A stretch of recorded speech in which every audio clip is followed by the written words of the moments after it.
একবার চোখ বন্ধ করে 1 সেকেন্ড ভাবেন, আজ আমরা যাদের রুহের মাগফিরাত কামনা করলাম, এই 20 বছরের ব্যবধানে, 30 বছরের ব্যবধানে, 10 বছরের ব্যবধানে, 50 বছরের ব্যবধানে, আবার এর পরের লোকেরা আমাদের রুহের মাগফিরাত কামনা করে।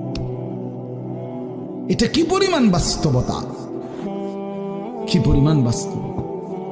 এটাকে অস্বীকার করার, না বুঝার কিছুই নাই, মৃত্যুকে না বুঝার কিছুই নেই। কারণ এত বেশি জলজ্জান্ত আল্লাহ তাআলা এটা আমাদের সামনে দেখাইছেন, এত মানুষের মৃত্যু আল্লাহ আমাদের সামনে দেখাইছেন, এটাকে অস্বীকার করার, না বুঝার কিছুই কিছুই নেই। গাফেল সন্তান কোনো কিছুতেই যাকে কোনো আসর করে না।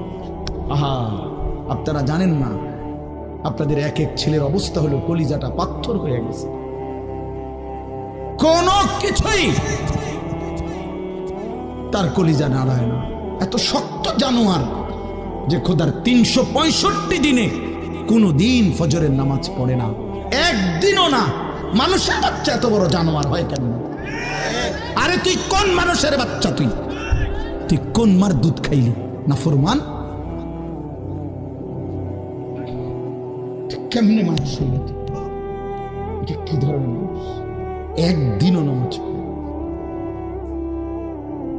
ছি ছি ছি ছি ছি! মুসলমানের বাচ্চা এত বড় জানোয়ার হয় কেমনে? কোনদিন নামাজ পড়ে না, 6 মাসে 9 মাসে কোনদিন বলতে পারবে না নাফরমান কোনদিন 5 ওয়াক্ত নামাজ পড়ছে কিনা। হায় হায়, এত বড় অসভ্য!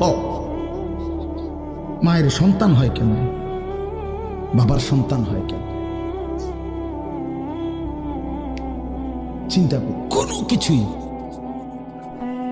ছেলে পেলেদের হালাত হলে এই পরিমাণ লাগাম ছাড়া, কিসের মা কিসের বাবা, কে তার মা কে তার বাপ, কে কি তার ধর্ম, তার আল্লাহ কে, তার রসুল কে, তারে বানাইছে কে, আসছে কোত্থেকে, কেন আসছে, কি করতেছে, কি করছে, কিচ্ছুর খবর, কিচ্ছুর